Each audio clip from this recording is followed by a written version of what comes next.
When the robbers were collecting the money, they suddenly handed one stack of cash back to their employer, because that stack had already been swapped, and a tracking device had been hidden inside it. They planned to use the tracker to pinpoint the exact location of the other party's vault. That way they could pull off a double cross and steal their employer's money as well. Seeing that the Duke had not noticed anything unusual, the robbers quickly packed up the cash and left. Not long afterward, they followed the signal from the tracker and discovered that the money had been taken into the chapel on the estate. But when the signal reached 26 meters below the chapel, it stopped moving. It seemed that the Duke's vault was hidden deep beneath the chapel. After doing some research, they found the architectural records of the chapel. The chapel was built in 1825, and 5 generations of the Duke's ancestors were buried there. It turned out, European nobles had long followed the tradition of hiding their vaults inside family chapels, because they believed their ancestors' spirits would protect their wealth, and a cemetery was also the last place anyone would suspect of hiding money. The question was how to quietly get inside the heavily guarded estate.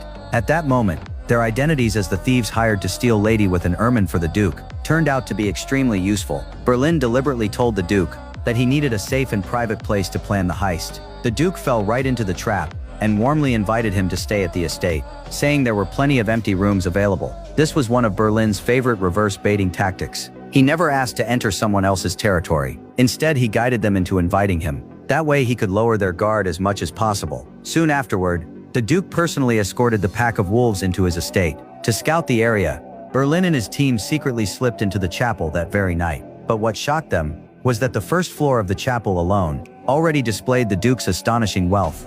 La tormenta en el mar de Galilea, de Rembrandt, la auténtica, fue robada del Museo Isabel Stuart Gardner de Boston hace 23 años.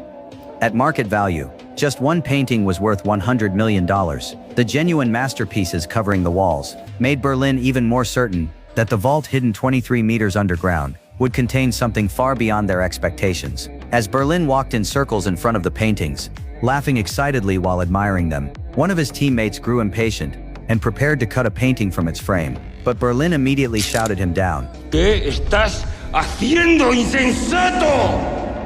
No pensarás llevarnos estos cuadros con el marco. Berlin shook his head repeatedly and told his companions that no one was allowed to take a single painting from this place tonight. Although the collection was worth a total of $1 billion, they should not forget that every one of those paintings was a famous stolen artwork. The moment they entered the market, it would only be a matter of time before they were arrested. The vault 23 meters underground was the real treasure that could make them rich. That was what made Berlin different from other thieves. He never took unnecessary risks, but whenever he made a move, his target would either be